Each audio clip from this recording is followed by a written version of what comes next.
ብዙ ጊዜ እንዳልኩት የኛ የኢትዮጵያን የውድቀታችን አንዱ ምክንያት የራሳችንን ጥለን የሰውን አሞካሽተን መሄድ ብቻ ሳይሆን ለራሳችንም እሴቶች ያለንም ክብር በጣም እጅግ በጣም የወረደ ስለሆነ ነው።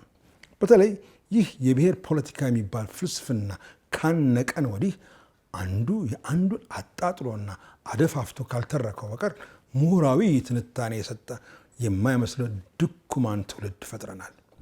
ስለዚህ ኢትዮጵያ የሚለው የቃል ሁለተኛ ትርጓሜ ላንድ ኦፍ ኪንድል አይስ ኦር ላንድ ኦፍ ኢግናይትድ አይስ ማለትም የሚያበራ ወይም የፈካ አይን ያላቸው ህዝቦችም የሚል ትርጓሜ ሊሆን ይችላል። እኛ ኢትዮጵያውያን ግን ይህንን ልጥፍ ስም መቼም ቢሆን ራሳችንን ለመጥራት ተጠቅመንበት አናውቅም። ስሙን ያለመጠቀም ብቻ ሳይሆን ስሙ ከእኛ ጋር መያያዙንም በታሪካችን አበክረን አጥብቀን ተከላክለነዋል። ከዚህ በኋላ ነው ኢትዮጵያ forgot the world for 1,000 years and the world forgot Ethiopia for 1,000 years።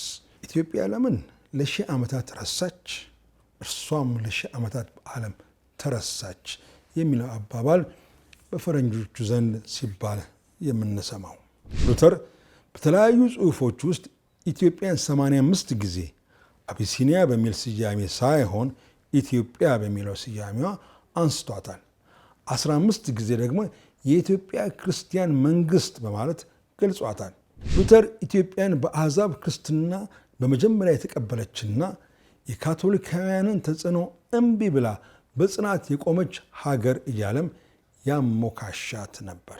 በኋለኛውም ዘመን ማለትም በአጼ ቴዎድሮስም ሆነ በአጼ ዮሐንስ ዘመንም ይህንን ስም በጭራሽ አይጠቀሙም ነበር ብቻ ሳይሆን ሁለቱም አጼዎች ስሙን አረባዊ ነው በማለትም ይጸየፉት ነበር። ላለፉት 50 ዓመታት የተነሱት የኛዎቹ ልሂቃን ኢትዮጵያ የምትባል ሀገር መፈራረስ አለባት ብለው የተነሱ ወገኖች ኢትዮጵያ ከሚለው ስያሜ ይልቅ የአቢሲኒያ ኢምፓየር ማለት ይመቻቸዋል። ኤርትራ የሚለው ስያሜ የባህሩ እንጂ ጥልያኖቹ እስኪመጡ ድረስ የሀገር ስም ሆኖ አያውቅም። እንደ አቢሲኒያ ይህ ኤርትራ የሚለው ስያሜም ልጥፍ የቅኝ ግዛት ስም ነው።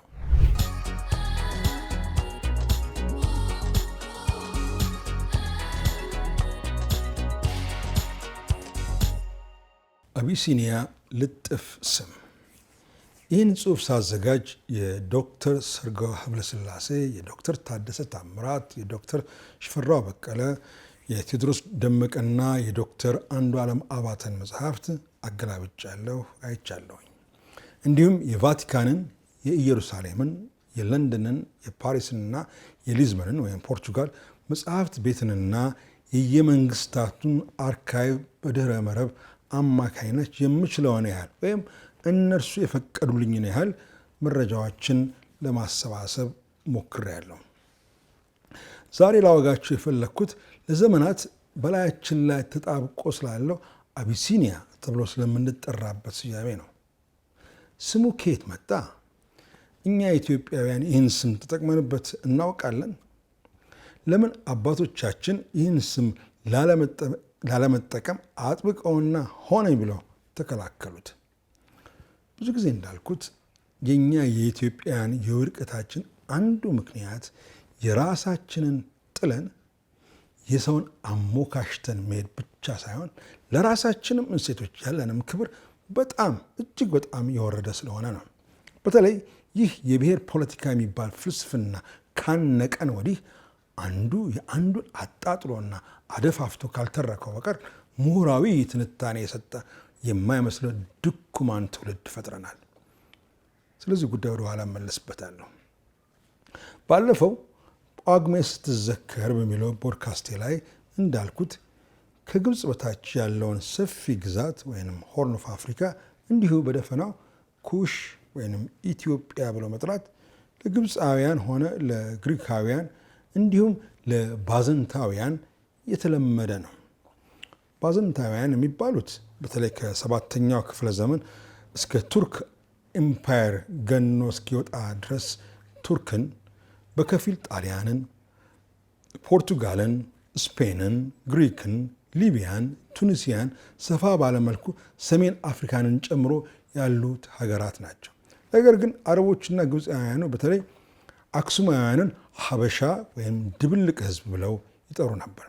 ይህ እንግዲህ የአሁኗን ኤርትራን እና አክሱምንም ጨምሮ ያለውን ህዝብ የሚገልጽ መጠሪያ ነበር። ይህ ስያሜ ከግብፃውያኑና ከአረቦቹ ወደ ባዘንታውያን አውሮፓውያኑ ማለትም ወደ ግሪኮቹ፣ ጣሊያንና ፖርቹጊሶቹ ሲዛመድ አልሀበሽ፣ ሀበሾች፣ ሀበሻውያን ከሚለው ጉሮሮ ክርክር የአረብ ቅላጼ የአውሮፓውያን ወደ አቢስ፣ አቢሲኒያ ወደሚለው አውሮፓዊ ቃል ቀስ በቀስ እየተለወጠ መጣ። አክሱማውያኑ በጦርም በንግድም በፖለቲካውም በኩል እየገነኑ ሲመጡ አውሮፓውያኑ ይህን ስያሜ የበለጠ እየተጠቀሙበት መጡ። በሰሜን በኩል እስከ ቀይ ባህር ድረስ ድንበራቸው የነበረው አክሱማውያን ራሳቸውን ሀበሻ ወይም አቢሲኒያ ብለው ጠርተው አያውቁም። በዚህ አካባቢ በስፋት ኢትዮጵያ ተብሎ ይጠራ የነበረውን ስያሜ አክሱማውያን ክርስትናን በኢዛና ጊዜ በ330 ዓ.ም አካባቢ ሲቀበሉ ኢትዮጵያ የሚለውን ስያሜ የበለጠ እየተጠቀሙበት መምጣት ጀመሩ። ይህ ግን አዲስ ስያሜ አይደለም፣ በአካባቢው ለብዙ ዘመናት የነበረ ነው። አክሱማውያን ስያሜውን የበለጠ አተኮሩበት ለማለት ነው እንጂ። መቼስ በጣም ብዙ ጊዜ ሁላችንም ደጋግመን እንደሰማነው እንደምናውቀውም ኢትዮጵያ ወይም በግሪኩ አትዮፕስ የሚለው የግሪክ ቃል በሆሜር በ8ኛው ክፍለ ዘመን ከክርስቶስ ልደት በፊትና በሄሮድስ በ5ኛው ክፍለ ዘመን ከክርስቶስ ልደት በፊት ከግብፅ በስተደቡብ ለሚገኙት ህዝቦች ሁሉ የተሰጠ ስያሜ ነው። ላንድ ኦፍ በርንድ ፌስ ወይም ላንድ ኦፍ ዳርክ ስኪንድ ፒፕል የሚለው አባባል በጣም የታወቀው የኢትዮጵያ ትርጓሜ ነው ወይም ስያሜ ነው። ኢትዮ ወይም በግሪኩ አቲዮ የሚለው ቃል በራሱ ቱ በርን፣ ቱ ኪንድል፣ ቱ ኢግናይት ማለት ሲሆን ይህ እሳትነትን፣ በክብሪት ጭረት መቀጣጠልን፣ ከፍተኛ ሙቀትን ያሳያል። ፒያ ወይም በግሪኩ ፐስ የሚለው ደግሞ ፌስ ኦር አይ ማለትም ፊት ወይም አይን የሚለው ትርጓሜ አለው። ስለዚህ ኢትዮጵያ የሚለው የቃል ሁለተኛው ትርጓሜ ላንድ ኦፍ ኪንድል አይስ ኦር ላንድ ኦፍ ኢግናይትድ አይስ ማለትም የሚያበራ ወይም የፈካ አይን ያላቸው ህዝቦችም የሚል ትርጓሜ ሊሆን ይችላል። ይህ ሁለተኛው አጠራር ግን በቅኔ ወይም በግጥም ውስጥ ለማንቆላመጥ ወይም ሮማንታይዝ ለማድረግ የሚጠቅም አገላለጥ ካልሆነ በስተቀር የተለመደ አይደለም። እንደገና ብናነሳሳው ግን ሸጋ ትርጓሜ ያለው ይመስለኛል፣ እንደው ሁሌም የተቃጠሉ ፊት ብቻ ከምንባል። በአንደኛው እና በሁለተኛው ክፍለ ዘመን አካባቢ የኖሩ ግሪካውያንና ሮማውያን እንደ ትራቦና እና ፒሊን አይነት ጸሐፍት በተደጋጋሚ ከሳብ ሰሃራ በታች ያለውን የአፍሪካ ምድር በባህሉም ሆነ በታሪኩ ከሰሜን አረብ ቀመስ ከሆነው የሜዲትራኒያን ህዝቦች ለመለየት ጠቆርና ጠየም ያለውን አፍሪካዊ ኢትዮጵያዊ እያሉ ይጠሩ ነበር።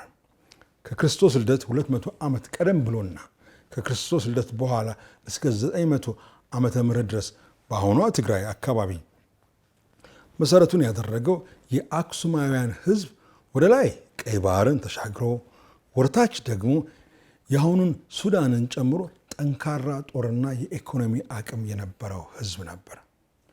የኩሻይታውያኑን ዋና ከተማ ሜሮንንም አስገብሮ ነበር።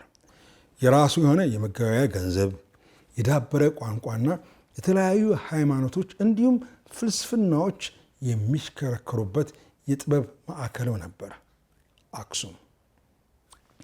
ከግሪካውያን ጋር ይህ ህዝብና መንግስት ከነበረው የባህል ሆነ የሥነ ጽሑፍ ልውውጥ የተነሳ ግሪካውያን ይህንን አካባቢ ኢትዮጵያ እያሉ በደፈናው እንደሚጠሩ ያውቅ ነበር። ይህንንም የሚያመላክቱ አንዳንድ የሰነድ ጽሑፎች እንደሚያሳዩት ቅድመ ክርስትና በተለይ ከሮም መንግስት ጋር በሚደረግ የተለያዩ የመልእክት ልውውጦች ላይ ኢትዮፕስ የሚለውን ስያሜ እንደተጠቀሙበት ማስረጃዎች አሉ። ይህንም ያደረጉት ከግብፅ በታች ያለው መልክዓ ምድር ሁሉ በደፈናው በዚህ እንደሚጠራ ስለሚያውቁ ነበር። በጊዜውም በጣም የታወቀ ሄሌኒስቲክ የሚባል አስተሳሰብና የአኗኗር ዘይቤ ነበር። ይህን ተጽዕኖ ወይም ኢንፍሉዌንስ ከየትኛውም ሕዝብ የመጣ ቢሆን ለምሳሌ ሮማዊ ቢሆን፣ ግብፃዊ ቢሆን፣ ፋርሳዊ ቢሆን፣ ከሰሃራ በታች ያለ አፍሪካዊ ቢሆን፣ ከማዕከላዊ የሆኑ አውሮፓ ቢሆን ራሱን እንደ ግሪካዊ የሚቆጥርና የግሪካውያንን የፍልስፍና ሆነ የአኗኗር ዘይቤ ተቀብሎ ራሱን እንደሰለጠነ የአንድ ሕዝብ አካል አድርጎ የሚቆጥር ሁሉ ሄሌኒስት ነው ይባላል። በግሪካውያን ፍልስፍና፣ ስነ ጽሑፍ፣ ሳይንሳዊ ግንኙት፣ በረቀቀ የሂሳብ ስራዎቻቸው፣ በሙዚቃቸው፣ በቲያትራቸውና በመሳሰሉት ነገሮች የዕለት ተዕለት ኑሮን ሁሉ ያዛመደ ነው ሄሌኒስት። ሄሌኒዝም አንድ ፍልስፍና ወይንም ሃይማኖት አይደለም፣ የኑሮና የአስተሳሰብ ዘይቤ ነው። ይህን እንቅስቃሴ በጣም ጠንካራና ተቀባይነት እንዲያገኝ ያደረገው ነገር ደግሞ ማህበረሰቡ ለተለያዩ አመለካከቶች በሩን ክፍት እንዲያደርግ፣ ለእውቀትና ለጥበብ የተከፈተ ልቦና እንዲኖረው የተመቻቸ ሁኔታ የሚፈጥር በመሆኑ ነው። በ15ኛው ክፍለ ዘመን የተነሳው የሬኔሳንስ ወይም የተሃድሶ እንቅስቃሴ አንደኛው ትኩረት ያደርግ የነበረው ወደዚህ አብርሆትነት ወይም ኢንላይትመንት ልንመለስ ይገባል የሚል ነበር። እንግዲህ ይህ እንቅስቃሴ በጠንካራነት ከሚንቀሳቀስባቸው አካባቢዎች አንዱ አሌክሳንድሪያ ግብፅ ውስጥ ነበር። ይህ ደግሞ ለአክሱም መንግስትና ህዝቡ በሩ ላይ የመጣ እንቅስቃሴ ነው። ከክርስቶስ ልደት 200 ዓመት በፊት የኖረው ቶልሚ ሰከንድ ፊላደልፈስ የሚባል ሄሌኒስት ማለትም የግሪካውያንን ጥበብ አድናቂ የነበረ የግብፅ ንጉሥ ታላቁ እስክንድር ያስገነባው መጽሐፍት ቤት ውስጥ የአይሁዳውያን የብሉይ መጽሐፍት ስላልነበረና በጊዜውም በጣም በርካታ አይሁዳውያን በግብፅ ይኖሩ ስለነበር በግሪክ ቋንቋ ሆነ በዕብራይስጡ የጠለቀ እውቀት ያላቸው 70 ሊቃውንት አንዳንዴም 72 ናቸው የሚሉም አሉ፣ በአሌክሳንድሪያ ተሰብስበው የብሉይን መጽሐፍት እንዲተረጉሙ አደረገ። እርግጥ ነው እነዚህ 70 ሊቃውንት 5ቱን የሙሴን መጽሐፍት ብቻ እንደተረጎሙ ቢታመንም በዛው ስራው ቀጥሎ ወደ 200 ዓመታት በፈጀ ሂደት ውስጥ ወደ 54 የሚጠጉ የአይሁዳውያንን መጽሐፍትን ወደ ግሪክ ቋንቋ ተርጉመዋል። በዚህ ጊዜ ነው በዕብራይስጥ ኩሽ የሚለውን ቃል በግሪኮቹ በተለመደው የአካባቢ ስያሜ ወደሆነ ወደ ኢትዮጵያ የተረጎመው። ኩሹ የሚለው ስያሜ በዕብራውያን ዘንድ እንጂ ብዙም ከዚያ ውጭ በግሪካውያን ወይም በባዘንታውያን ዘንድ የተለመደ ስያሜ አይመስልም። በግሪካውያን በተለይ በሥነ ጥበብ ውስጥ ሆነ በጉዞ ማስታወሻ ጽሑፋቸው ውስጥ ኩሽ የሚለውን ስያሜ ሲጠቅሱ በጭራሽ አይታይም። እዚህ ጋር ልብ ሊባል የሚገባው ነገር ግሪኮቹም ሆኑ አይሁዶቹ የሚጠቅሱት ቦታ ያውና አንድ ነው ከስያሜው አጠራር በቀር። ምናልባት የግሪካውያን የዚህ ስም አጠቃቀም በጂኦግራፊያዊ ይዞታው ከአይሁዳውያኑ ሰፋ ይል ይሆናል እንጂ። ከክርስቶስ ልደት በኋላ በ418 ዓ ም አካባቢ የተጠናቀቀው የጀሮም የላቲን የመጽሐፍ ቅዱስ ትርጉም በዋናነት የዕብራውያኑን መጽሐፍ ቅዱስ ቢጠቀምም ኩሽ ከሚለው ስያሜ ይልቅ ኢትዮጵያ በሚለው በዚያው በግሪኩ ስያሜ ነው የቀጠለው። ለነገሩ ኢየሩሳሌም ፈርሳ የዕብራውያንን ቋንቋ የሚጠቀም ብዙም ሰው ስላልነበር ጀሮምም በዛው በግሪካውያን ትርጉም ላይ ተመስርቶ ኢትዮጵያ የሚለውን ስያሜ በላቲኑም የመጽሐፍ ቅዱስ ትርጓሜ ውስጥ የቀጠለበት ይመስላል። በተጨማሪም በጊዜው አክሱማውያኑ ኢትዮጵያ በሚለው ስያሜያቸው ገናው መውጣትና በግብፅ የሚኖሩ ሄሌኒስቲክ አይሁዳውያንም ሆኑ ሌሎቹ ከግብፅ በታች ያለውን ሀገር የሚያውቁት ኢትዮጵያ በሚለው ስያሜ በመሆኑ ሊሆንም ይችላል። ደግሞም አክሱማውያኑም ሆኑ ሄሌኒስቲክ አይሁዳውያኑ ጋር በጉርብትና የረጅም ዕድሜ ግንኙነት ስለነበራቸው የአይሁዳውያኑን የግሪክ ትርጉም መጽሐፍ ቅዱስ እነሱን ምን እያለ ይጠራቸው እንደነበርም እንደሚያውቁም ግምት አለ። በተጨማሪም በ330 ዓመተ ምህረት አካባቢ ንጉሥ ኢዛና ክርስትናን ሲቀበልና የመንግስት እምነትም እየሆነ ሲመጣና በሰባ ሊቃውንት የተተረጎመው ሆነ። ከዚያም በኋላ እዚህና እዚያም በተበታተነ መንገድ ተጽፎ የሚገኘው የግሪኩ አዲስ ኪዳንም ቢሆን ከግብፅ በታች ያለውን ሀገር ኢትዮጵያ እያለ የቀጠለ ሲሆን አክሱማውያን ክርስቲያኖችም ይህንን ስያሜ ከበፊቱ በበለጠ እየተጠቀሙበት የማንነታቸው መለያ ሆኖ የዘለቀ ይመስላል። የዚህ ፖድካስት ዓላማ ኢትዮጵያ የሚለው ስም እንዴት መጣ በሚለው ላይ አያተኩርም። ምክንያቱም በአንድም ይሁን በሌላ መንገድ ይህ ስም በዚህ አካባቢ ለሺህ ዓመታት የቆየ ነው። ነገር ግን የዚህ ፖድካስት ትኩረት ያለው አቢሲኒያ የሚለው ስያሜ በእኛ ላይ እንዴት ተለጠፈብን፣ የእኛስ አባቶች ይህንን ልጥፍ ስም ላለመቀበል ምን አደረጉ የሚለው ነው። ቀደም ብለን እንዳየነው የስሙ መነሻ አረብኛ ሆኖ ቀስ በቀስ አውሮፓውያኑ ጉሮሮ ከሚከረክረው አረብኛ ሀ ወደ አ እየተንሸራተተ መጥቶ አቢሲኒያ የሚለውን ስያሜ ያዘ። እኛ ኢትዮጵያውያን ግን ይህንን ልጥፍ ስም መቼም ቢሆን ራሳችንን ለመጥራት ተጠቅመንበት አናውቅም። ስሙን ያለመጠቀም ብቻ ሳይሆን ስሙ ከእኛ ጋር መያያዙንም በታሪካችን አበክረን አጥብቀን ተከላክለነዋል። የቀድሞ አባቶቻችን ከተቀረው ዓለም ጋር በምን ስም ይጻጻፉ እንደነበረ ወይም ራሳቸው ማን እያሉ ይጠሩ እንደነበር ለማወቅ የቫቲካንን፣ የኢየሩሳሌምን፣ የለንደንን፣ የፓሪስን፣ የሊዝበንን መጽሐፍት ቤትንና የየመንግስታቱን አርካይቭ ማገላበጥ ከበቂ በላይ መረጃዎች ያቀብላል። ለምሳሌ ያህል በለንደን ከ1000 በላይ ዶክመንቶች፣ በቫቲካንና በሊዝበን እንደ ቶሌዶ ቶምቦ ናሽናል አርካይቭ ደግሞ በየአንዳንዳቸው ውስጥ ከ700 በላይ ጥንታዊ ዶክመንቶች ይገኛሉ። በነገራችን ላይ በእነዚህ ተቋማት ውስጥ ያሉትን ዶክመንቶች እንኳን በአካል በዲጂታል ኦንላይን ማግኘት እንዲህ ቀላል ነገር አይደለም። እኔን አበሳይን አብልተውኛል። ለዛውም በጣም ውስን መረጃ ለመስጠት ብዙ ውጣ ውረዳለሁ። በራሴ ዳቦ ልብ ልቡን አጣሁት ነው ነገሩ።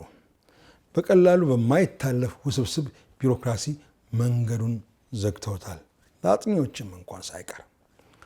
አውሮፓውያኑ ሚድል ኤጅ ብለው በሚጠሩት ዘመን ወይም ቀደም ብሎ ዳርክ ኤጅ በሚባለው ማለትም ከ10ኛው እስከ 13ኛው ክፍለ ዘመን ባለው ጊዜ ውስጥ የሮማውያን ስልጣኔ ተንኮታክቶ የባዘንታውያን ወይም የደቡብ ምዕራብ ሮማውያን ግዛት እንደው በመጠኑ እየተንገዳገደና የቱርክ ኤምፓየር አገንግኖ የወጣበት ጊዜ ስለነበር ኢትዮጵያ ከአውሮፓውያን ጋር የነበራት ግንኙነትም ብዙ ጠንካራ አልነበረም።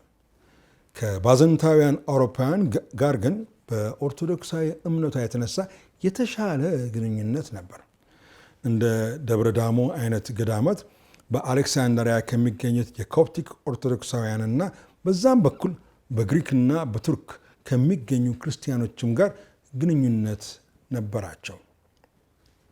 በ1435 የአሁኗ ኢስታንቡል የቀድሞዋ ኮንስታንቲኖፕል በሙስሊሞች እጅ እስክትወድቅና የባዘንታይን ክርስቲያን መንግስት እስኪሸነፍ ድረስ ኢትዮጵያ ግብፃውያንና ቱርኮቹ ወደ ቀይ ባህር የመዝለቂያውያን መንገድ ጥርቅም አድርገው ቢዘጉባትም ግንኙነቱ ግን ሙሉ በሙሉ አልተቋረጠም ነበር። አክሱማውያኑ የቀይ ባህርን መውጫና መግቢያ የአዶሊስን ወደብ ካጡበት ከ8ኛው ክፍለ ዘመን ጀምሮ ስልጣኔያቸውና በተቀረውም ዓለም የነበራቸውም ሀያልነት በዚያው መጠን እየተሸረሸረ በመምጣቱ የተረሱ የዓለም ጥግ ሆኑ። ከዚህ በኋላ ነው ኢትዮጵያ forgot the world for 1,000 years and the world forgot Ethiopia for 1,000 years ኢትዮጵያ ለምን ለ1000 ዓመታት ረሳች? እርሷም ለ1000 ዓመታት በዓለም ተረሳች የሚለው አባባል በፈረንጆቹ ዘንድ ሲባል የምንሰማው። ከ14ኛው ክፍለ ዘመን ጊዜ ጀምሮ ግን የተሻለ ግንኙነት እንደገና ማቆጥቆጥ የጀመረበት ጊዜ ነበር። አውሮፓውያኑ ከቀይ ባህር ባሻገር መጽሐፍ ቅዱስ ላይ ስሟ የተጠቀሰና ጻድቅ የሆነ ፕሪስተር ጆን ወይም ካህኑ ዮሐንስ የሚባል ንጉሥ ያላት ኢትዮጵያ የምትባል ክርስቲያን ሀገር አለች የሚል አፈታሪክ ወይም ሚት ለረጅም ጊዜ በመካከላቸው ይመላለስ ነበር። ከዚች ሀገር ጋር ግንኙነት መፍጠር እንደ ትልቅ ጀብዱ የያዙ ነገስታትም በግሪክ፣ በፖርቹጋልና በስፔን ነበሩ። ነገር ግን ቀደም ብዬ እንዳልኩት አክሱማውያኑ አዶሊስን ካጡ በኋላና የቀይ ባህር መግቢያና መውጫ ፍጹም ከተዘጋ በኋላ የአክሱማውያን ስርወ መንግስት በመውደቁ ፍጹም የተዳከመችና ምናልባትም መኖሯ የተረሳ ኢትዮጵያ በመትረፏ የተነሳ እንኳን ባህር ተሻግራ አለሁ ለማለት ይቅርና በውስጧም ጠንካራ መንግስትን መፍጠር አልቻለችም። እንደዛም ሆኖ እና አፄ ዳዊት በ13ኛና 14ኛ ክፍለ ዘመን ከኢትዮጵያ ተነስተው ኢየሩሳሌምን ለመሳለም የሚሄዱ የሃይማኖት መንገደኞችን ግብፅ መንገድ እየዘጋች ስታስቸግር አባይን ገድቤ ጉድ አረጋችኋለሁ እያለ ማስፈራራቱ የተለመደ ነበር። ውድ ተመልካቾቻችን በዚህ ፕሮግራም ከተጠቀማችሁ እንዲሁም ከወደዳችሁት ሰብስክራይብ፣ ላይክ እና ሼር ማድረጋችሁን አትዘንጉ። እናመሰግናለን። በአፄ ዘርዓ ያዕቆብ ጊዜ ግን የግንኙነቱ መስመር የተሻለ ክፍተት አግኝቶ ነበር። በ1442 እንደ ፈረንጆቹ አቆጣጠር አንድ የመልእክተኞች ቡድን ወደ አልፎንሶ አምስተኛ የስፔን ንጉሥ ልኮ ነበር። ይህ መልእክተኛ ወደ ስፔን ሲሄድ የአፄው መልእክት ያደረሰው ከኢትዮጵያ ንጉሥ በተጻፈ ደብዳቤ ስም ነበር። አቢሲኒያ የሚል ስያሜ አልተጠቀመም። አልፎንሶም በምላሹ በ1444 እና በ1445 ለአፄው የመልስ ደብዳቤ ሲልክ ኢትዮጵያ የሚለውን ስያሜ ተጠቅሞ ነበር። እንደገና አፄ ዘርዓ ያዕቆብ በ1450 ሌላ መልእክተኛም ልኮ ነበር። እነዚህ መልእክተኞችን ንጉሥ አልፎንሶ በታላቅ የፈረሰኞች አጀብና በትልቅ መስተንግዶ ነበር የተቀበላቸው። ይህንም ሁኔታ ጴጥሮስ ራንዞ የተባለ የታሪክ ጸሐፊ በዝርዝር መዝግቦት ይገኛል።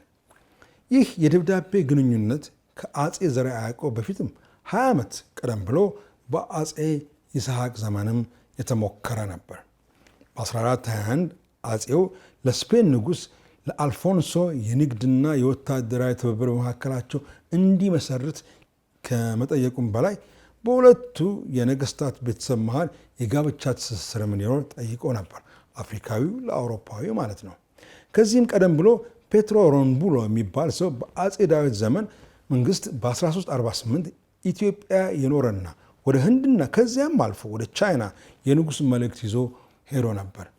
በእነዚህ ደብዳቤዎች ላይ ሁሉ የምናየው ኢትዮጵያ የሚለውን ስያሜ ነው እንጂ አቢሲኒያ የሚል ስያሜ በጭራሽ በአንድም ቦታ አናገኝም።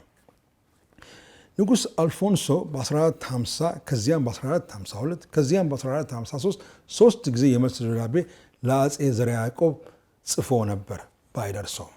እነዚህም ደብዳቤዎች የተጻፉት ለኢትዮጵያው ንጉሥ በሚል ነበር። ነገር ግን ቀይ ባህር በግብፃውያንና በቱርኮች ተዘግቶ ስለነበር በዚያን ጊዜ መቀመጫው ደብረ ብርሃን ላይ ላደረገው ዘርዓ ያዕቆብ ደብዳቤው ሊደርሰው አልቻለም ነበር። በ1448 የነበረው ካልካቲስ የተባለ ጳጳስ ዘርዓ ያዕቆብ ሲጽፍ በኢትዮጵያ ግዛት ላይ ያለህ የተወደድከው ክርስቲያን ልጃችን ንጉሥ ዘርዓ ያዕቆብ የሚል ነበረ። ሌላው የኢትዮጵያ ልዑካን በ1438 የተሳተፉበት በጣሊያን ፍሎራንስ የተካሄደው የሃይማኖት ጉባኤ ነበር። ይህ ጥሪ የተላለፈው ከጳጳስ ጆን አራተኛ በ1431 ነበር። ከፊሎቹ የኢትዮጵያ ተወካዮች የሄዱት ከኢየሩሳሌም ከዴር ሱልጣን ገዳም ነበር። ከፊሎቹ ከአፄው መቀመጫ ከደብረ ብርሃን ተነስተው የቀይ ባህር መውጫ መንገድ ለኢትዮጵያውያን መንገደኞች የተዘጋ ስለነበር በብዙ መንገላታት ነበር ጣሊያን የደረሱት። ይህ እንግዲህ ከጥንትም ጀምሮ የወደብ አስፈላጊነትንም ጠበቅ አድርጎ ያሳየናል። ሆኖም በጉባኤው ላይ ተሳታፊ የነበሩት ባለጥቁር ቆዳ ሰዎች እነሱ ብቻ ስለነበሩ ፍላሬት የሚባል ሰዓሊ በጊዜው የነበረውን አቀባበል በስዕሉ ቀርጾ አስቀርቶታል።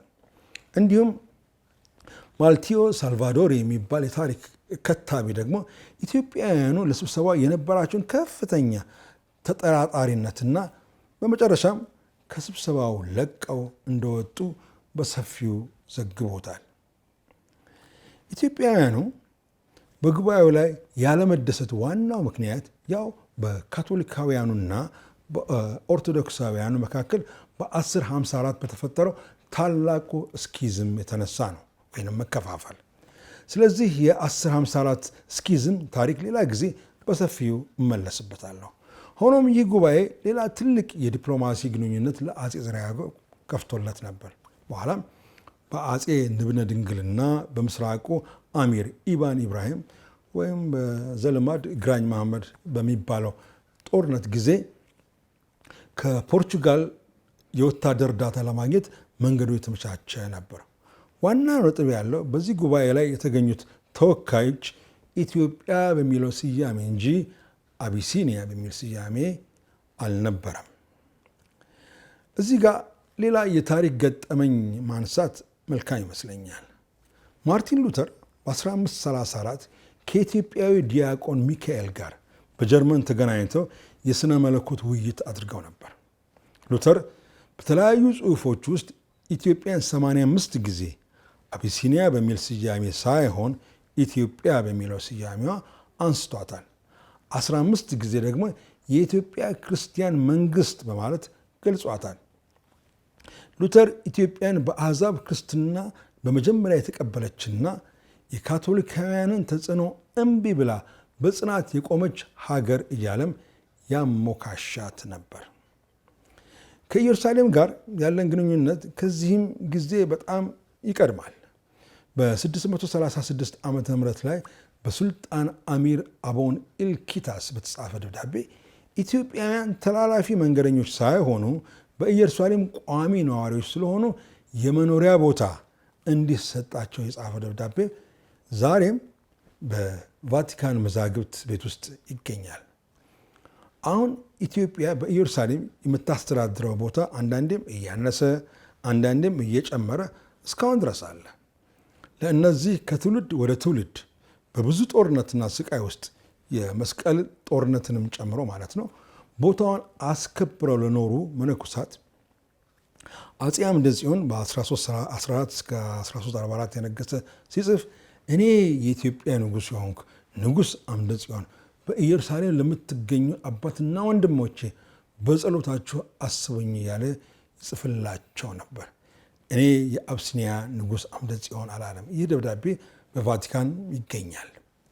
ይህ እንግዲህ በ5ኛውና በ6ኛው ክፍለ ዘመን አካባቢ በኢየሩሳሌም ኢትዮጵያ በሚለው ስም የገዳማውያን የመኖሪያ ስፍራ ይዞ ከተጀመረው ግንኙነት አንስቶ በመካከለኛው ዘመን አውሮፓውያኑም ዘንድ ይኸው ስም ዘልቆ ሀገሪቱ ለዘመናት በዚህ ስም ነገስታቶቿ ሆኑ ህዝቡ ሲጠቀሙበት የነበረ ስያሜ ነው።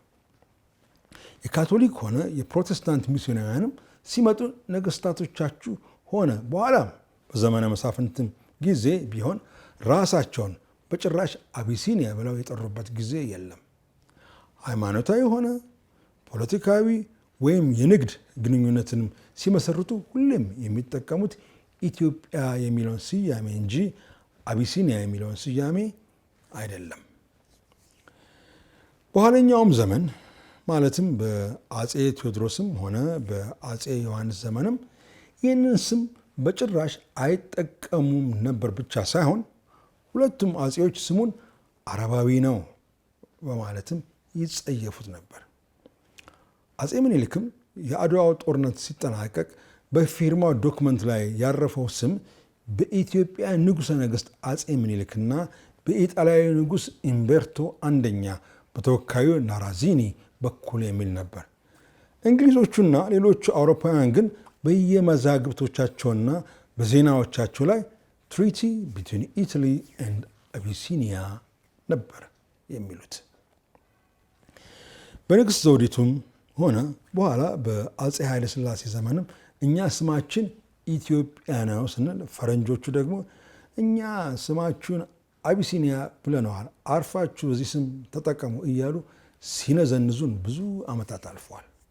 እንዲያውም ይለይላችሁ ብለው ለሌግ ኦፍ ኔሽን በ1915 እንደኛ አቆጣጠር ለአባልነት ምዝገባ ስናቀርብ ጥያቄያችን ኢትዮጵያ በሚል ስያሜ የቀረበ ቢሆንም እነሱ ባወጡልን የዳቦ ስምና ዲፕሎማቶቻቸው፣ ነጋዴዎቻቸው፣ ሚስዮናኖቻቸው፣ ሀገር አሳሾቻቸው በሚጠሩን አቢሲኒያ በሚለው ስያሜ ነበር የመዘገቡን። ኢትዮጵያ ነገሩን በጣም ገፍታ ለመቃወም የዲፕሎማሲ ተጽዕኖ ከባድ ስለነበር፣ በተለይ እንግሊዞቹ ኢትዮጵያ የሊጉ አባል ሆና እንድትመዘገብ ብዙም ድጋፍ እና ፍላጎት ስላልነበራቸው የእነሱን ድጋፍ ለማግኘት ሲባል ለጊዜውም ቢሆን የፈረንጁን የዳቦ ስም በትዕግስት ለመቀበል ተገዳ ነበር። ነገር ግን ኢትዮጵያ በነበራት ማንኛውም የሀገር ውስጥ ይሁን የውጭ ኦፊሴላዊ ግንኙነት ስሙን ባለመቀበል እምቢተኝነት በመጽናት እሷ ስትጽፍ ለሌግ ኦፍ ኔሽንስ ጭምር እንኳን ኢትዮጵያ የሚለውን ስያሜ ስትጠቀም እነሱ ሲመልሱ ደግሞ አቢሲኒያ በሚለው ስያሜ እየመለሱ እንዲሁ እስከ 1937 ድረስ ቀጠለ። በ1928 ኢጣሊያ ኢትዮጵያን በወረረችበት ጊዜና አፄ ኃይለ ሥላሴ እጅግ በጣም በሚታወቁበት ትንቢታዊ ንግግራቸውን በጄኔቫ ሲያደርጉ ሀገሪቱ ራሷን በምትጠራበት ኢትዮጵያ በሚለው ቃል ነበር ሲጠቀሙ የነበረው። በሌጎ ኦፊሴላዊ ዶክመንት ላይ ግን አቢሲኒያ ክራይሲስ ነበር የሚለው።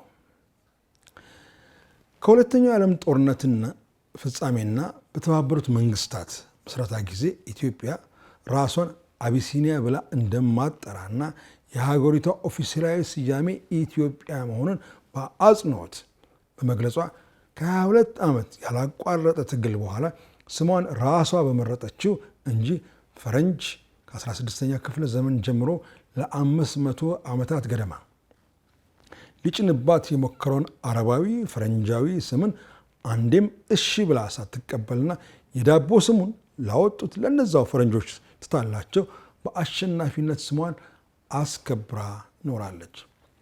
ከዚህ ጋር የተያያዘ ትንሽ ፈገግ የሚያደርግ በ1945 እንደ ፈረንጆች አቆጣጠር ኒውዮርክ ዴይሊ ኒውስ በሚባል ጋዜጣ የፊት ገጹ ላይ በትልቁ እንዲህ የሚል ጽሑፍ ሰብሮ ነበር። Born in the year 1945, the territory known as Abyssinia officially changed its name to Ethiopia and became a nation. ሀገሯናችሁ እኮ ነው የሚሉን፣ የሚገርም ነው።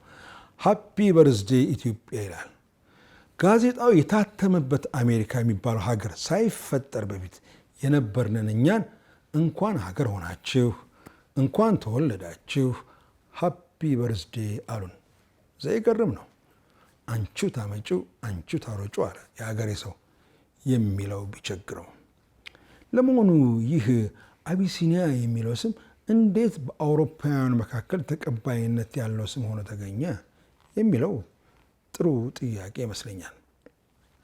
በግብጾችና በቱርኮች የተዘጋውን የቀይ ባህር አልፈው ወደ ውስጠኛው የኢትዮጵያ ክፍል ለመዝለቅ የሚሞክሩ ሀገር አሳሾች ወይም እንደ ጀስዊት አይነት የካቶሊክ ሚስዮናውያን በተለይ ከአፄ ሱስንዮስ ጊዜ ጀምሮ በቀይ ባህር ወደብ ላይ ሲቆዩ ወይም በግብፅ በሚከርሙበት ጊዜ ግብፃውያኑ ወይም ቱርኮቹ ቀይ ባህርን ተሻግሮ ያለውን ሕዝብ አልሐበሻ እያሉ ይጠሩ ስለነበር ለፈረንጅ በሚመቸው ድምፅ አክሰንት ነገሩ በማስተካከል አቢሲኒያ ወደሚለው እንደጎተቱት ቀደም ብለን አይተናል።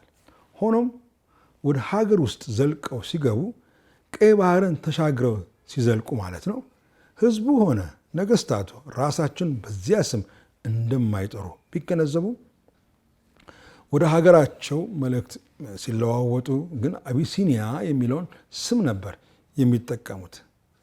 ቀደም ብለን እንዳየነው ይህ አቢሲኒያ የሚለው ስያሜ ለስፔናውያን ሆነ ለፖርቹጋውያን ወይም ለባዘንታውያን ሆነ ለግሪካውያን ነገስታት ከ15ኛው ክፍለ ዘመን በፊት ብዙም የታወቀ ስም ባይሆንም ደጋግሞ በሚላክ የሚስዮናውያንና የሀገር አሳሾች ኮሚኒኬ ወይም የደብዳቤ ልውውጥ ላይ በመጠቀሱ የተነሳ ኢትዮጵያ ከሚለው ስም ይልቅ አቢሲኒያ የሚለው ስያሜ ከጊዜ ወደ ጊዜ እየታወቀ መጣ። ከዚህም በላይ ግን የስኮትላንድ ተወላጅ የሆነው ሀገር አሳሽ ጄምስ ብሩስ የአባይን አሁንም በእነሱ አጠራር ብሉ ናይል የሚባለውን መነሻ ቦታ ፍለጋ ወደ መሀል ሀገር ዘልቆና በጎንደር ከ1768 እስከ 1773 ለ6 ዓመታት ተቀምጦ የአባይን መነሻ ካገኘ በኋላ Travels to discover the source of the Nile የሚል ባለ 5 ቅጽ ወይም ቮሊዩም መጽሐፍ ከጻፈ በኋላ በምዕራባውያኑ ዘንድ ኢትዮጵያ የሚለው ስያሜ እየደበዘዘ አቢሲኒያ በሚለው ስያሜ የተተካ ይመስላል። ብሩስ በመጽሐፍ ውስጥ ኢትዮጵያን ሆነ ኢትዮጵያውያንን አቢሲኒያ እና አቢሲኒያውያን እያለ ነበር የሚጠራቸው። ይህ ደግሞ የካቶሊክ ሚስዮናውያን በተለይ ወደ ፖርቹጋል ይልኩት በነበረው ደብዳቤ ልውውጥ ውስጥ የተለመደ ስለነበር አውሮፓውያኑ ከ18ኛ ክፍለ ዘመን በኋላ አቢሲኒያ የሚለውንም ስም የበለጠ የተቀበሉትና በካርታዎቻቸው፣ በትምህርት ተቋሞቻቸው እንዲሁም በሚስዮን ማሰልጠኛዎቻቸው በተለይ የፕሮቴስታንቱ ሚስዮናውያን መምጣት ሲጀምሩ እንዲሁም በመንግስት መዛግብቶቻቸው ሁሉ ውስጥና እንዲሁም ተራ ነጋዴዎችና ሀገር ጎብኚዎችም ወደ ሀገራቸው ሲመለሱ በሚያሳትሙት የጉዞ ማስታወሻቸው ውስጥም ሁሉ የሚጠቀሙት ይህንን ጄምስ ብሩስ ያጸደቀው የሚመስለውን የዳቦ ስማችንን ነው። ለዚህ ነው በሌግ ኦፍ ኔሽንስ ስንመዘገብም ስማችን ኢትዮጵያ ነው ብንላቸውም የለም እኛ የምናውቃችሁ አንድ ጄምስ ብሩስ የሚባል የኛው እውቅ ሀገር አሳሽ ባስተዋወቀን አቢሲኒያ በሚለው ስማችሁ ነው የምንመዘግባችሁ፣ የምን መቅበጥ ነው ብለው ይህንን ስያሜ በጉሮሯችን ለመሰንቀር ብዙ ታግለዋል። ግን እኛም እጅ አልሰጠንምና በብዙ ትንቅንቅ ኢትዮጵያ የሚለውን ስያሜ እስከ ዛሬ ይዘን ኖረናል። ይህ ግን እጅ አልሰጠንም የሚለው አባባሌ በተለይ ከቅርብ ጊዜ ታሪካችን ወዲህ አንዳንዴ ሲሸራረፍ ይታያል።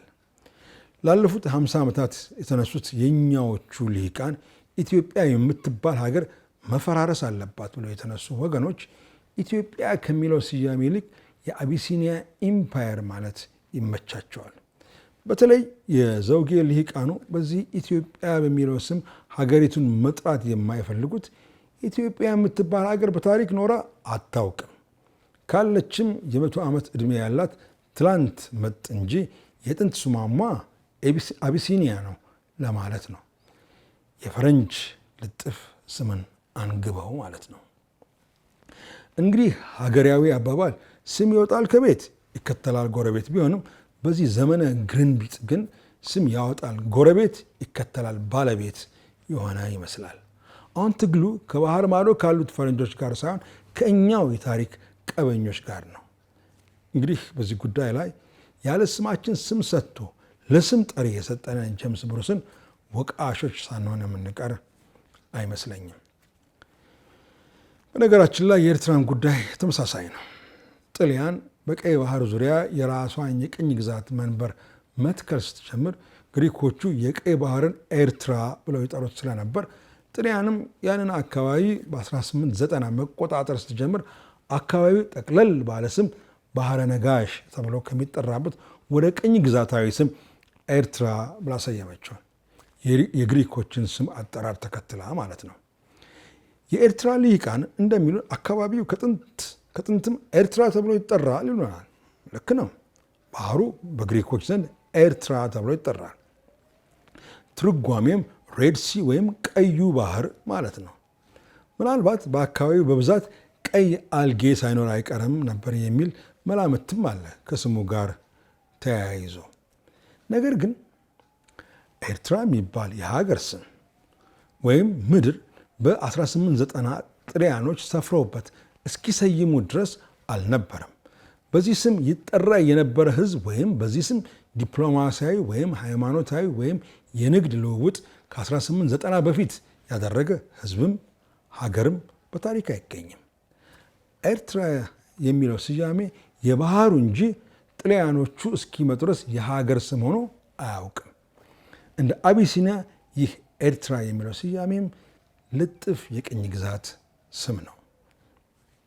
በመጨረሻም ከዚህ አቢሲኒያ ከሚባል ጄምስ ብሩስ በሰፊው ካስተዋወቀው ልጥፍ ስም ጋር ተያይዞ አሁንም የምንጠቀምበት ትልቅ ተቋም አለ። ይኸውም አቢሲኒያ ባንክ የሚለው ነው።